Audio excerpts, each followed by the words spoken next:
नमस्कार, स्वागत है आपका बिहार समाचार में। आज देशवासियों को बड़ी खुशखबरी मिलने वाली है। बिहार वालों के लिए मुख्यमंत्री नीतीश कुमार जी ने भी कई बड़ी घोषणाएं कर दी। तो इधर मोदी सरकार आज बजट पेश कर रही है, जिसमें से महिलाओं के लिए, गरीबों के लिए, किसानों के लिए कई बड़े सौगात दे दिए गए। साथ ही नई सरकार के बनते ही बिहार वालों के लिए कई बड़े फैसले सरकार ने ले लिए। तो आज के बिहार की महत्वपूर्ण खबरों पर बात करेंगे। इससे पहले आपसे एक छोटी सी अनुरोध है, कृपया वीडियो को एक प्यारा सा लाइक अवश्य कर दीजिएगा। आपका लाइक करना ही हमारी मेहनत का फल होता है।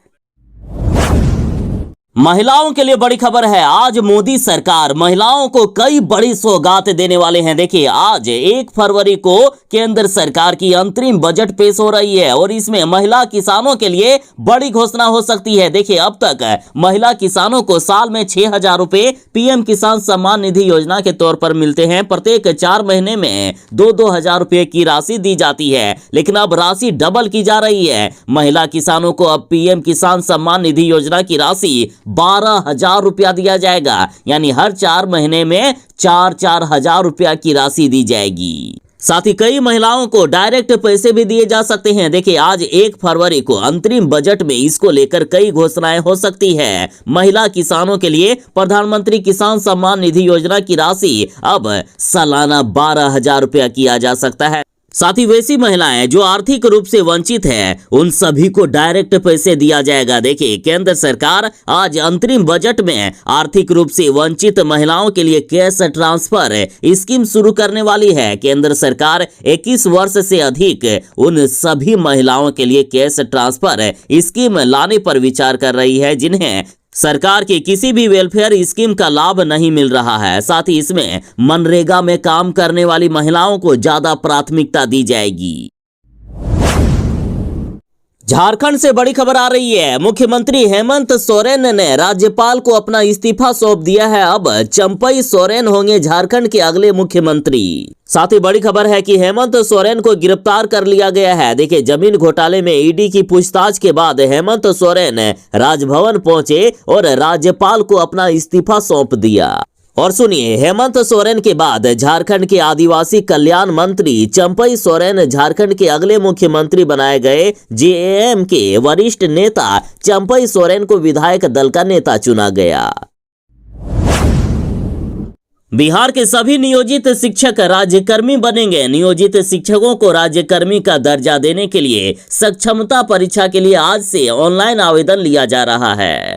तो इधर नियोजित शिक्षक संघ ने यह फैसला किया है कि हम परीक्षा का फॉर्म ही नहीं भरेंगे, परीक्षा का हम बहिष्कार करेंगे। देखिए, नियोजित शिक्षकों को राज्यकर्मी का दर्जा देने के लिए 1 फरवरी से ऑनलाइन माध्यम से एप्लीकेशन लिया जा रहा है और 15 फरवरी तक ऑनलाइन परीक्षा का फॉर्म भरा जा सकता है। और यदि परीक्षा की बात करें तो 26 फरवरी से लेकर 13 मार्च तक ऑनलाइन माध्यम से परीक्षा आयोजित की जाएगी, जिसका विरोध शिक्षक संघों ने कर दिया है। शिक्षक संघ का कहना है कि हम ऑनलाइन माध्यम से परीक्षा नहीं देंगे, हमारी परीक्षा ऑफलाइन माध्यम से होनी चाहिए। खैर, जो भी हो, यदि कोई फॉर्म भरना चाहते हैं तो बड़ी खबर है कि आपको ऑनलाइन फॉर्म कैसे भरना है, इसका वेबसाइट पर वीडियो भी अपलोड कर दिया गया है। वीडियो को आप biharboardonline.com पर जाकर देख सकते हैं। सक्षमता परीक्षा के लिए ऑनलाइन फॉर्म भरने में शिक्षक अभ्यर्थियों को त्रुटि में सुधार के लिए रिव्यू का भी ऑप्शन दिया जाएगा।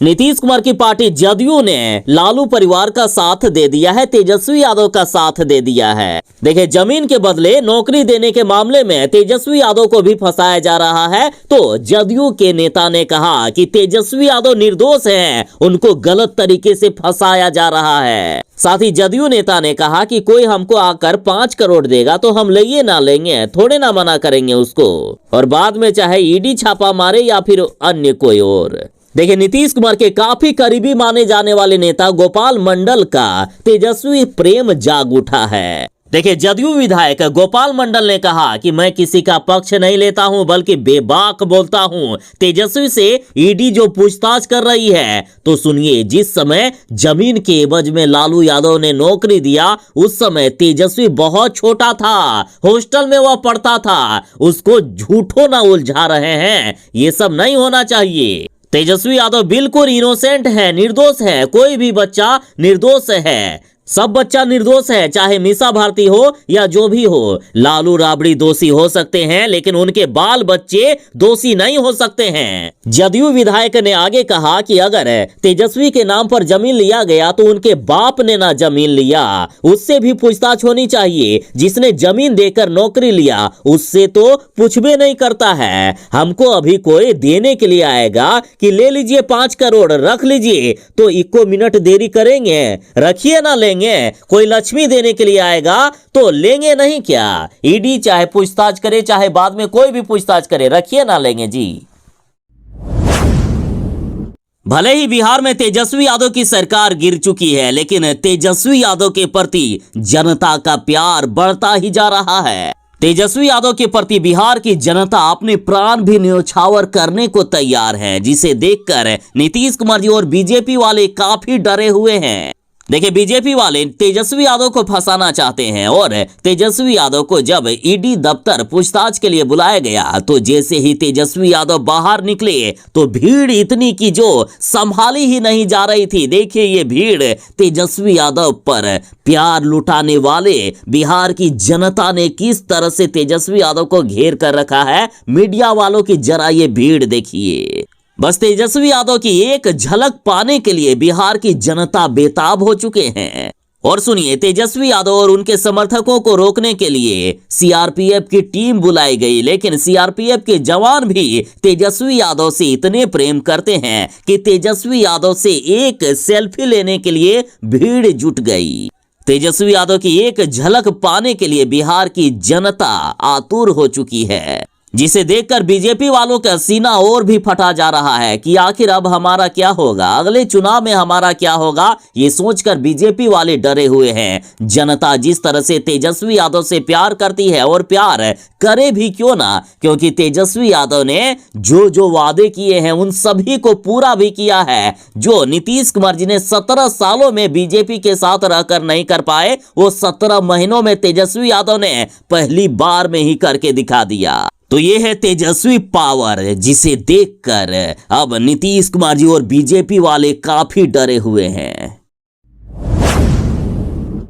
आज मोदी सरकार अंतरिम बजट पेश कर रही है। आज पूरे देशवासियों को बड़ी सौगात दी जाएगी। देशवासियों के लिए आज बड़ी खुशखबरी है। एक तरफ जहां मोदी सरकार आज महिलाओं को कई बड़ी सौगात देने वाले हैं, साथ ही किसानों के लिए भी आज कई बड़ी खुशखबरियां आने वाली है। पूरे देश में मोदी सरकार देशवासियों के लिए ऐसा ऑफर ला रही है जिससे देखकर पूरे विपक्ष वालों की आंखें फटी की फटी रह जाएगी। साथ ही मोदी सरकार कई विभागों में लाखों सरकारी नौकरियां निकाल रही है। साथ ही 2019 की तरह थोड़ा मोड़ा टैक्स में भी छूट दे सकती है केंद्र सरकार। साथ ही बुजुर्गों को मिलने वाली पेंशन की राशि भी बढ़ाया जा सकता है और पेंशन मिलने का उम्र भी अब कम किया जा सकता है। साथ ही केंद्र सरकार फैसला करने वाली है कि किसानों से जो धान या अन्य फसलें खरीदा जा रहा है तो उसके लिए अब केंद्र सरकार किसानों को ज्यादा पैसे देगी। इसके साथ ही आयुष्मान योजना की भी राशि बढ़ाई जा रही है। तो वहीं गरीबों के लिए भी सरकार ने कई अहम फैसले ले लिए हैं। तो आज बड़ी ही खुशखबरी का दिन है। आरजेडी नेता ने मुख्यमंत्री नीतीश कुमार जी की पोल खोल दी है कि नीतीश कुमार जी खुद चलकर आए थे लालू प्रसाद यादव के पास। देखिए, आरजेडी नेता मनोज झा ने कहा कि 2022 में जब नीतीश कुमार जी परेशान हो गए थे बीजेपी से, तो नीतीश कुमार जी खुद हमारे नेता लालू प्रसाद यादव के पास चलकर आए थे और अपनी पीड़ा बताई कि भाजपा के साथ वह काफी परेशान है, उनके विधायकों को तोड़ने की कोशिश की जा रही है। तो लालू प्रसाद यादव का मानना है कि नीतीश कुमार उनके परिवार के ही सदस्य की तरह हैं, लिहाजा नीतीश कुमार जी की मदद का निर्णय हुआ। लेकिन तेजस्वी यादव ने शर्त रखी थी कि आरजेडी के चुनावी घोषणा पत्र में 10 लाख नौकरियों का जो वादा किया गया है उसे हम लागू करेंगे। आरजेडी नेता ने कहा कि इसके पहले 17 वर्षों तक नीतीश कुमार का शासन था, तो वह बताए कि उस दौरान कितने लोगों को आखिर नौकरी दी गई। आज 17 वर्ष बनाम 17 महीने की रिपोर्ट सबके सामने है। आरजेडी नेता ने दावा किया कि बिहार के गांव-गांव से सभी परिवारों के कम से कम एक एक युवा को सरकारी नौकरी आज दी गई है और जब सरकार टूट गई है तो बिहार के युवा स्तब्ध हैं, उनके मन में निराशा है। मनोज झा ने कहा कि हमने जो कहा था उसे पूरा किया, जाति आधारित गणना कराई जिसके आधार पर आरक्षण का दायरा बढ़ाया गया। राजद नेता ने कहा कि सरकार से अलग होने से पहले तेजस्वी यादव ने विभिन्न विभागों में 1.5 लाख से भी अधिक पद सृजित किए हैं। हमारा एनडीए सरकार से आग्रह है कि बदले की राजनीति में युवाओं के भविष्य के साथ खिलवाड़ नहीं होना चाहिए। जो पद सृजित किए गए हैं उन पर 30 से 40 दिनों के अंदर बहाली होनी चाहिए और आशा कार्यकर्ताओं और ममता के मानदेय में जो तेजस्वी यादव ने बढ़ोतरी की है उसमें राजनीति नहीं होनी चाहिए। उसी के अनुरूप उनको मानदेय में वृद्धि करके उनको अब मानदेय मिलना चाहिए। ललन सिंह ने कहा है कि राहुल गांधी पप्पू थे, पप्पू हैं और पप्पू ही रहेंगे। सिर्फ राहुल गांधी चुटकुलेबाजी से लोगों का मनोरंजन कर सकते हैं, पीएम बनने का ख्वाब वे छोड़ ही दे तो अच्छा होगा। दरअसल ललन सिंह जातीय गणना को लेकर राहुल गांधी के दावों पर भड़क गए। देखिए, राहुल गांधी ने यह दावा किया था कि उन्होंने नीतीश कुमार पर प्रेशर बनाकर जातीय गणना करवाई थी। तो इसके जवाब में ललन सिंह ने कहा कि आपके इतना बड़ा झूठा कोई नहीं हो सकता है। आप पप्पू थे, पप्पू हैं और पप्पू ही रहेंगे। राहुल गांधी जी, शायद आपको पता नहीं है कि नीतीश कुमार जी किसी के दबाव में काम नहीं करते हैं। जाति आधारित गणना नीतीश कुमार जी का निश्चय था और ये मुद्दा नीतीश कुमार जी ने स्वर्गीय वीपी सिंह जी के प्रधानमंत्रित्व काल में ही उठाया था, जब आपका राजनीतिक उदय भी नहीं हुआ था। ललन सिंह ने कहा कि राहुल गांधी इस तरह के झूठ का सहारा लेने से आप प्रधानमंत्री बनने का सपना कभी भी पूरा नहीं कर पाएंगे। देखिए, जमीन के बदले नौकरी देने के मामले में लालू प्रसाद यादव की मुश्किलें लगातार बढ़ती ही जा रही है और जब से बिहार में तख्ता पलट हुआ है, जब से मुख्यमंत्री नीतीश कुमार जी ने एनडीए की सरकार बनाई है, तब से ईडी का शिकंजा और भी कसता जा रहा है। सोमवार को लालू प्रसाद यादव से 10 घंटे तक ईडी की टीम ने पूछताछ की। फिर मंगलवार को तेजस्वी यादव से लगभग 8.5 घंटे तक पूछताछ की गई और बुधवार को ईडी की टीम अचानक से राबड़ी आवास पहुंच गई। ईडी की टीम ने राबड़ी देवी और मीसा भारती समेत सभी 7 आरोपियों को नोटिस देकर पूछताछ के लिए दिल्ली स्थित अपने दफ्तर बुलाया है। एक बड़ी खबर झारखंड से आ रही है। हेमंत सोरेन ने इस्तीफा दे दिया है और इस्तीफा देने के बाद हेमंत सोरेन गिरफ्तार हो चुके हैं। जमीन घोटाले में ईडी ने मुख्यमंत्री हेमंत सोरेन को गिरफ्तार कर लिया। देखिए, ईडी की टीम ने झारखंड के मुख्यमंत्री हेमंत सोरेन को गिरफ्तार कर लिया है। हेमंत सोरेन की गिरफ्तारी के बाद ईडी की टीम पूर्व मुख्यमंत्री हेमंत सोरेन को कोर्ट में पेश करेगी। शिक्षक बहाली के पहले चरण का सप्लीमेंट रिजल्ट तो जारी किया गया, लेकिन अब बिहार में एनडीए की सरकार बन चुकी है और इस सरकार में अब शिक्षक बहाली के दूसरे चरण का सप्लीमेंट रिजल्ट जारी नहीं करने का फैसला लिया गया है, जिसको लेकर कई शिक्षक अभ्यर्थियों ने प्रदर्शन किया। तो के पाठक ने अब चेतावनी दे दी है कि नहीं जारी होगा शिक्षक बहाली के दूसरे चरण का सप्लीमेंट्री रिजल्ट। साथ ही शिक्षा विभाग के अपर मुख्य सचिव के पाठक ने उन सभी अभ्यर्थियों को चेतावनी दी है जो शिक्षक भर्ती परीक्षा का सप्लीमेंट्री रिजल्ट जारी करने का दबाव बीपीएससी और शिक्षा विभाग पर बना रहे हैं। के पाठक जी का कहना है कि कोई भी अभ्यर्थी किसी तरह का दबाव ना बनाए, अन्यथा उनके खिलाफ कार्रवाई की जाएगी और उन्हें आगामी परीक्षाओं से वंचित कर दिया जाएगा। के पाठक जी ने साफ साफ कह दिया है कि नहीं जारी होगा शिक्षक बहाली के दूसरे चरण का सप्लीमेंट्री रिजल्ट। इसके साथ ही बिहार के युवाओं का आक्रोश बढ़ता ही जा रहा है। युवा अब यहां तक कहने लगे हैं कि अगर अभी तेजस्वी यादव की सरकार होती तो हमारे लिए रिजल्ट जारी किया जाता, हमें ज्यादा से ज्यादा सरकारी नौकरी मिलती, लेकिन अब एनडीए की सरकार बनने के बाद हमारी नौकरी छीना जा रहा है। बदलने वाली है बिहार की तस्वीर। पीएम मोदी कई मेगा प्रोजेक्ट का करेंगे शिलान्यास और उद्घाटन। देखिए, पहले 4 फरवरी को ही प्रधानमंत्री जी का कार्यक्रम बिहार में होना था, लेकिन अब फरवरी के दूसरे सप्ताह में ये कार्यक्रम हो सकता है। बिहार में एनडीए की सरकार बन गई है और इस कार्यक्रम में मुख्यमंत्री नीतीश कुमार भी शामिल हो रहे हैं।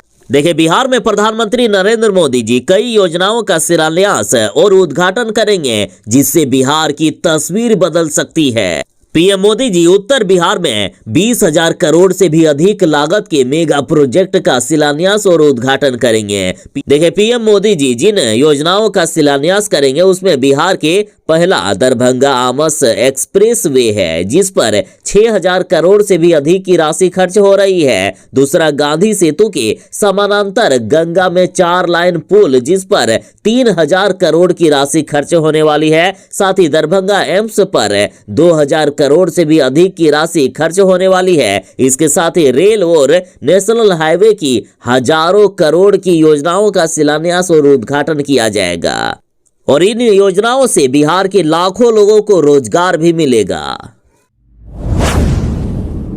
भारत जोड़ो न्याय यात्रा के दौरान राहुल गांधी को जान से मारने की कोशिश की गई। राहुल गांधी की कार पर हमला किया गया, गाड़ी पर फेंका गया पत्थर, राहुल गांधी को मारने की कोशिश की गई, राहुल गांधी के गाड़ी का शीशा तोड़ दिया गया। राहुल गांधी के समर्थक ममता बनर्जी पर आरोप लगा रहे हैं। देखिए, बड़ी खबर है अब तक की जो पश्चिम बंगाल से सामने आ रही है। दरअसल बुधवार दोपहर बिहार से बंगाल के मालदा में प्रवेश करते समय पथराव कर राहुल गांधी की कार का शीशा तोड़ दिया गया। हमले के बाद राहुल गांधी गाड़ी से नीचे उतरे। उस कार में प्रदेश कांग्रेस अध्यक्ष अधीर रंजन चौधरी भी सवार थे। तो वहीं ममता बनर्जी ने मालदा में एक सरकारी कार्यक्रम के दौरान कहा है कि हम बीजेपी के खिलाफ अकेले चुनाव लड़ेंगे, टीएमसी ही है जो बीजेपी को हरा सकती है। उन्होंने फिर से ये साफ किया है कि टीएमसी अकेले चुनाव लड़ेगी। ममता बनर्जी ने साफ संकेत दे दिए हैं कि इंडिया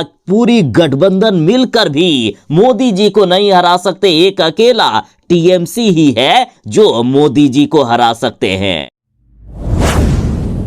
मुख्यमंत्री नीतीश कुमार जी लालच में आकर जिस इंडिया गठबंधन के संयोजक बनना चाहते थे, जिस इंडिया गठबंधन के तहत देश के प्रधानमंत्री बनने का सपना देख रहे थे, लेकिन बीच में ही कांड हो गया कि नीतीश कुमार जी को ना ही संयोजक बनाया गया और ना ही पीएम कैंडिडेट। और जब नीतीश कुमार जी को दिखा कि हमारे यहाँ अब कोई लाभ नहीं होने वाला है, तो नीतीश कुमार जी हमेशा की तरह अपने निजी लाभ के लिए उन्होंने पलटी मार दी और अब इंडिया गठबंधन पर नीतीश कुमार जी आग उगलने का काम करने लगे हैं। नीतीश कुमार जी ने कहा कि इंडिया गठबंधन के तो नाम में ही गड़बड़ी है। हमने कई बार कहा है कि ये नाम नहीं रखा जाए, लेकिन किसी ने हमारी एक नहीं मानी। देखिए, मुख्यमंत्री नीतीश कुमार जी ने कहा कि वहां कोई काम नहीं हो रहा था, हम कह रहे थे कि ये नाम ठीक नहीं है, इंडिया नहीं रखा जाए गठबंधन का नाम, लेकिन किसी ने हमारी नहीं मानी और अब हालात आप देख सकते हैं। उन लोगों ने एक भी काम नहीं किया है, आज तक सीट शेयरिंग भी नहीं हुई है। नीतीश कुमार जी बोले कि पहले हम जिनके साथ थे फिर से पलटी मारकर उसी के साथ आ गए हैं और अब फिर पलटी नहीं मारेंगे, अब कहीं नहीं जाएंगे, अब यहीं रह जाएंगे। खैर, नीतीश कुमार जी पलटी नहीं मारने की बात चाहे कितने भी बोले, चाहे कितने भी कसम क्यों ना खा ले, लेकिन जनता अब नीतीश कुमार पर भरोसा नहीं कर सकती है। आप ही सोचिए ना कि मरने से भी बड़ा कोई कसम हो सकता है। नीतीश कुमार जी कह रहे थे कि मैं मर जाऊंगा, मिट जाऊंगा, लेकिन बीजेपी के साथ नहीं जाऊंगा, मुझे मरना कबूल है लेकिन बीजेपी के साथ जाना नहीं। बताइए, अब मर जाने को भी नीतीश कुमार जी ने मजाक बनाकर रख दिया है। मरने की कसम खाकर भी नीतीश कुमार जी पलटी मार देते हैं, तो जनता अब इन पर कैसे भरोसा करेगी।